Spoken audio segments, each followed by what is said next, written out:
산속에서 왜 그냥 한자 가르치고 있는 그런 할아버지들 가끔 언론에 나오잖아요. 그런 이미지도 좀 있지 않아요? 그러니까 홈스쿨링 하면 고리타분하고 그냥 부모가 뭐 알면 얼마나 안다고 애를 학교까지 안 보내고 지가 선생님보다 잘 알겠어? 이런 생각도 이제 그런 편견도 있고, 네. 근데 또 다른 한편으로 이제 굉장히 부러워하는 분들도 있죠. 네. 와, 그 부모 대단하다. 네, 그렇죠. 나도 참 애 학교 보내니까 학교 마음에 안 드는 거 투성인데 저 부모는 과감하게 결단해서 정말 아이에게 좋은 교육을 하고 있구나 하고 부러워하는 분들도 있습니다. 근데 그것도 이제 초등학교 과정이라면 부모가 또 뭐 전업주부 같은 거 계시거나 그러면 이렇게 할 수 있을 수 있는데 예. 이게 중고등학교 들어가면 이건 어렵잖아요. 이제 거의 그때는 부모를 떠나서는 애들이 스스로 셀프 스터디 뭐 이런 게 아닐까? 그러니까 이제 홈스쿨링을 생각할 때 가장 중요한 거는 네. 가르친다는 것보다는 배운다에 초점이 가서 만일 부모가 교사로서 아이에게 학교에서 가르친 내용을 대신 가르친다 생각하면 그거 할 부모가 어디 있어요? 그 뭐 말씀하신 대로 초등학교 때는 어떻게 대충 하겠지만 그것도 일부 과목만 잘하는 엄마 아빠라도요. 영어 수학은 좀 가르칠 수 있을 거예요. 뭐 국어는 뭐 읽으라고 하면서 할 수 있는데 자연, 과학 가르칠 수 있어요. 그런 게 좀 뭐 하여튼 그게 쉽지는 않고. 그래서 이게 학교에서 가르치는 교과목과 교과서를 가지고 아이들이 체계적으로 배운다. 이건 홈스쿨링하고 안 맞는 거죠.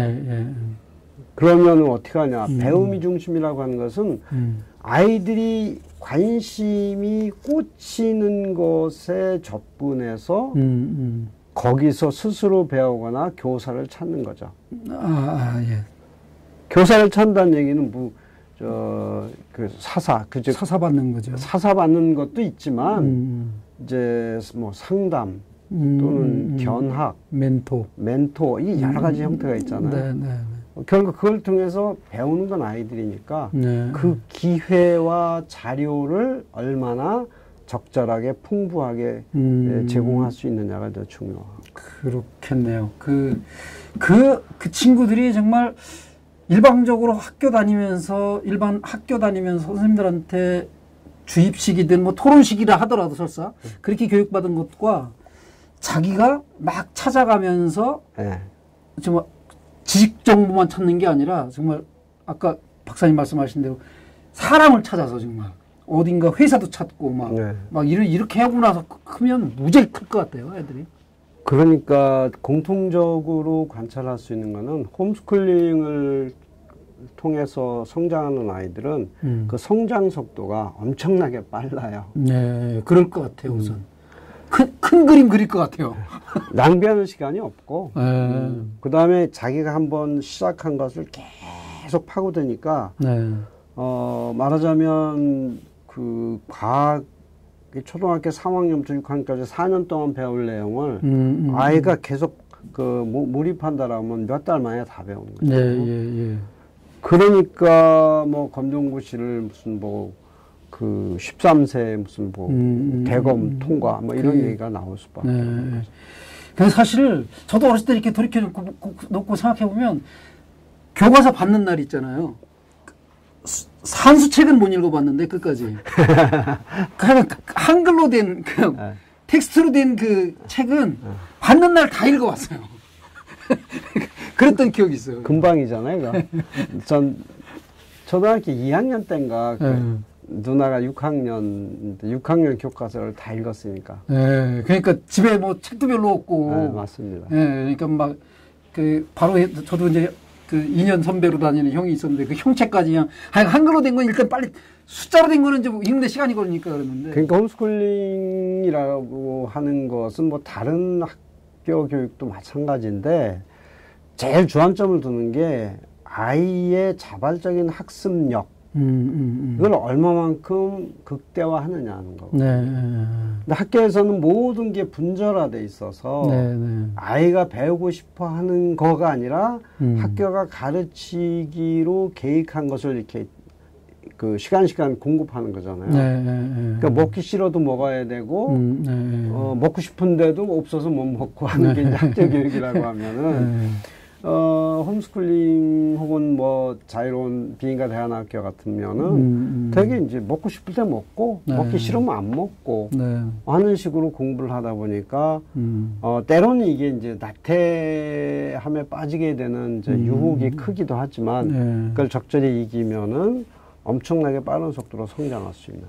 이제 말씀 듣다 보니까 그렇게 할 수 있는 가정이 좀 있는 거죠. 부모님이나 그렇죠. 맞습니다. 그 학생 본인이나 할 수 있는 사람들이 있고, 그게 잘 안 되는 사람들은 그게 불가능할 것 같아요. 그렇죠. 그래서 홈스쿨링이 굉장히 교육적 가능성이 크다 하더라도 아무나 할 수 있는 건 아니고, 그렇죠. 그러한 준비와 여건을 갖춘 사람들만 할 수 있는 거죠.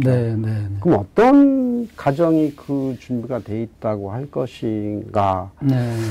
뭐 간단하게 말하기는 어렵지만 일단 제가 쭉 많은 홈스쿨링 하는 분들 만나보고 이제 책도 읽고 연구를 하다 보니까 제일 중요한 게 우선 아이 편에서 보면 아이가 남이 시키는 것보다는 자기 스스로 하고 싶어 하는 경향이 큰 아이에게 이제 맞다고. 근데 모든 아이가 다 그런 특성을 가지고 있는데, 학교 교육 몇 년 받다 보면 다 이제 수능적이 돼버려서 이제 그렇기도 한데, 그래서 아주 그 타율적으로 이렇게 길들여진 아이 빼놓고는 웬만한 아이는, 뭐, 홈스쿨링을 적절하게 이렇게 지도만 하면 가능하다는 생각은 들어요.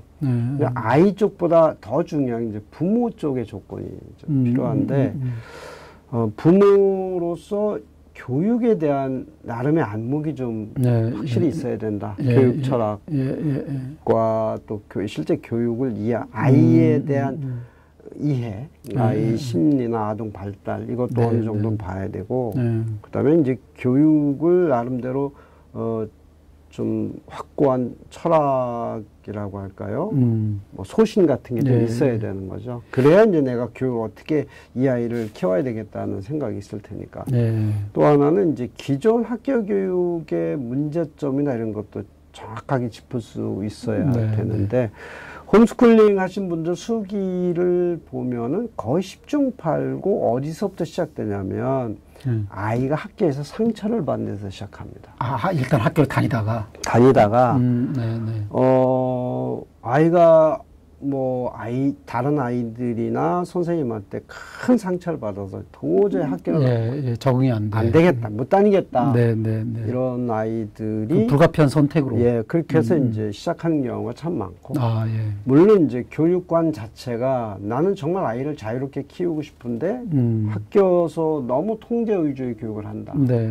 나는 우리 아이에게 정말 감성이나 이걸 풍부하게 키워주고 싶은데 국영수 위주의 입시교육 위주로 한다. 이 여기에 다녀가지고 우리 아이가 정말 사람 되기 어렵다라고 판단해서 그만둔 경우도 있지만, 여하튼, 그래서 첫 아이는 그렇게 시작하고, 그게 좋으니까 둘째, 셋째 아이는 저절로 따라서 이제 홈스쿨링을 하게 되는 이런 경우가 이제 대다수. 반대의 경우도 혹시 있지 않을까요? 예를 들면, 취학 연령이 됐는데, 우리 그동안 지켜보면서 이렇게 부모가 볼 때, 얘는 홈스쿨링이 가능하겠어. 나도 교육 철학이 있고, 그래서 혼자 잘하는 것 같아. 그래서 이제 홈스쿨링을 한 1년, 2년 했어. 근데 안 맞는 애가 나오잖아요. 그러면 그때 뒤늦게 한 10살 막 이렇게 됐는데 1학년으로 보내면 어떻게 해요? 그때는?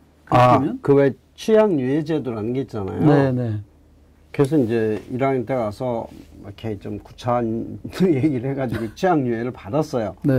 근데 한 2년 있어요. 이제 얘가 3학년 나이가 됐는데 학교를 보낸다. 그럼 1학년으로 가는 게 아니라 학교장하고 얘기를 해서 그동안 얘가 이런 공부도 했고 이랬으니까 그냥 3학년에 좀 넣고 싶습니다 하면 그 판단할 수 있는 권한이 교장한테 있습니다. 그러면 좀 큰 문제 없으면 그냥 3학년으로 보내시죠. 이렇게 갈 수 있고. 말씀하신 대로 그런 사례도 적지 않아 있습니다. 그렇겠어요. 홈스쿨링 시작했는데 아이가 영 자기 시간 통제를 잘 못하고 뭐 그런다든지 부모가 도저히 이 아이를 어떻게 좀 제대로 지도하기가 좀 어려운 상황이 됐다. 그러면 뭐 할 수 없이 이제 일반 학교에 보낼 수도 있죠. 그래요. 그 밖에 뭐 홈스쿨링 하면서 주의해야 될 점, 만약에 그런 거를 이 방송을 보시다가 우리 애도 한번 해볼까 하는 생각 가진 부모님들이 계실지도 모르는데 그런 분들께 혹시 주의해야 될 점이 있으면 우선 뭐 이제 아까도 말씀드렸듯이 시작은 굉장히 신중해야 된다. 그렇다고 해서 이제 부모가 무슨 꼭 박사여야 된다든가 교사 자격증이 있어야 되는 그런 건 아닌 것 같아요.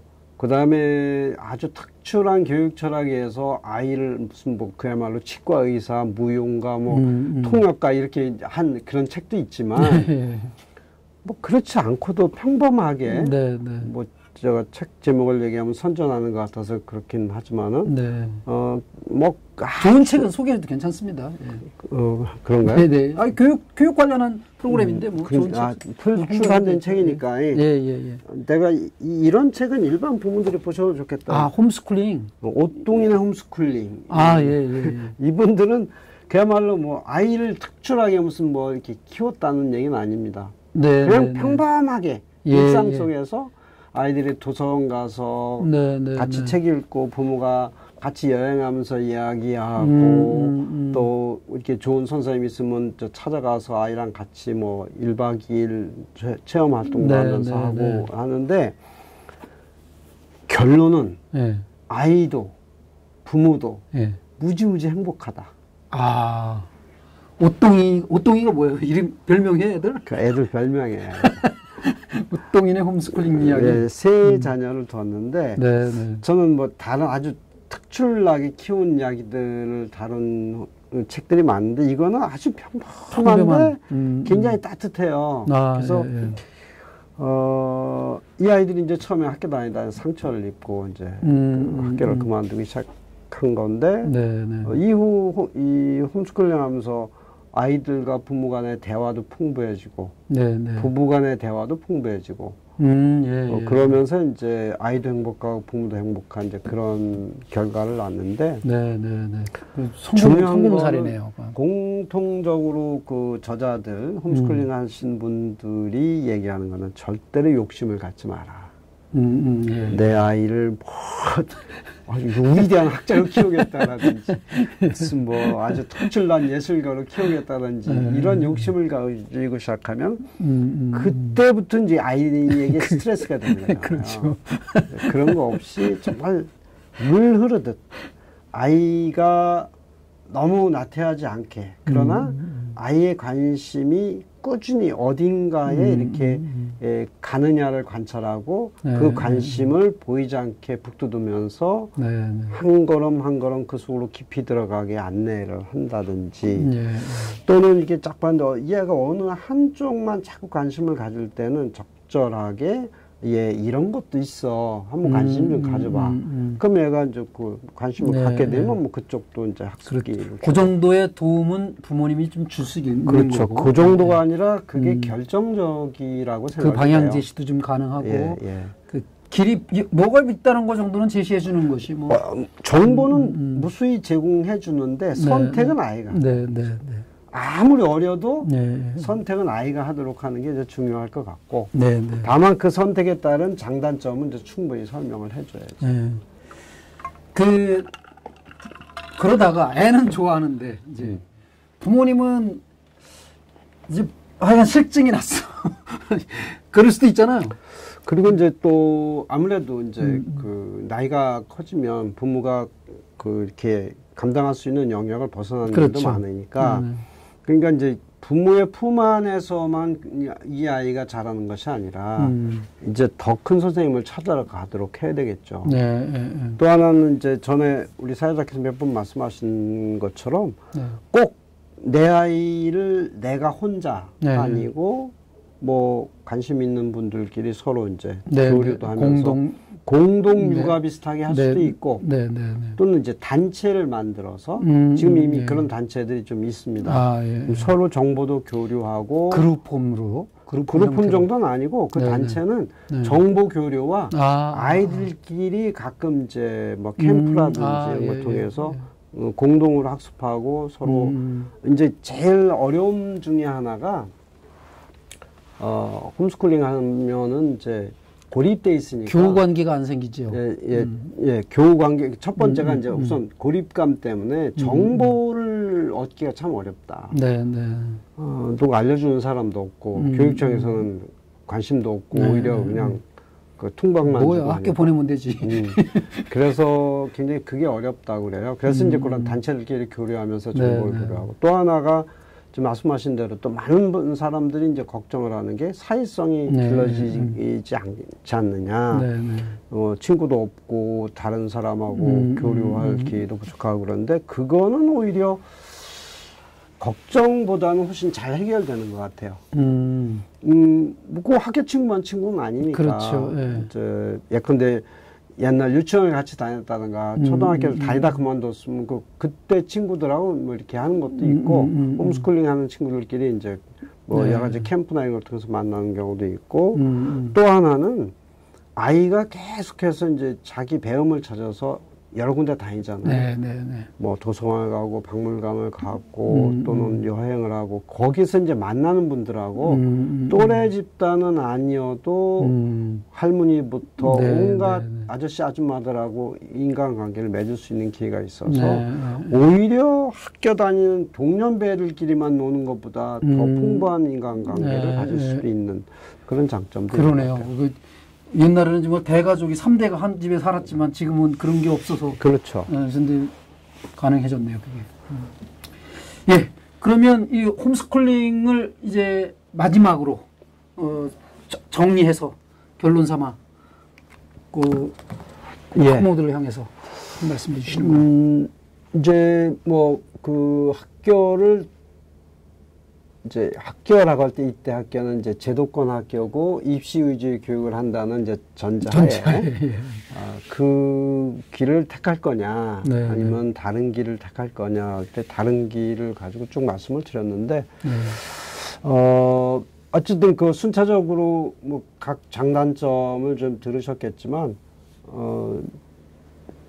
택한 만큼 책임도 따르는 거니까 사실은 뭐 일방적으로 이 길이 좋다 나쁘다는 말씀을 제가 드리기는 좀 어려울 것 같고요. 다만 기존의 학교 교육에 대해서 문제를 크게 인식할수록 이런 대안적인 길을 선택할 가능성이 이제 크고요. 또 그런 절박한 마음이 있을 때 선택하는 대안적인 길에서 어떤 보람을 느낄 수도 있습니다. 자녀들을 가르치시고 교육하는 과정에서 학교에서 혹은 집에서 길이 딱 막힌 것 같다. 정말 절망적이다. 이럴 때 다른 길은 있다. 요 정도. 그렇죠. 다른 길이 있으니까 좀 찾으면 좀 도움이 될 거다. 그리고 이제 거기에 받침이 되는 중요한 생각은 꼭 인지적 능력, 그 시험을 통해서 표출되는 지식, 이게 교육의 핵심이 아니고 아이가 배워야 될 것, 성장해야 될 것은 훨씬 더 크고 넓다. 이렇게 봤을 때 이제 좀 그런 대안적인 길을 더 많이 모색할 수 있을 것 같아요. 그 대안 중에 오늘은 홈스쿨링, 특히 오동인의 식구들처럼 부모님도 아이들도 행복한 그 결론이 참 좋았던 것 같아요. 그렇게 행복한 길도 다른 길 중에 있다. 찾아보시면 있다. 말씀드리는 것으로 하고 오늘 여기서 마치는 것으로 하겠습니다. 감사합니다. 시청해주셔서 고맙습니다. 고맙습니다.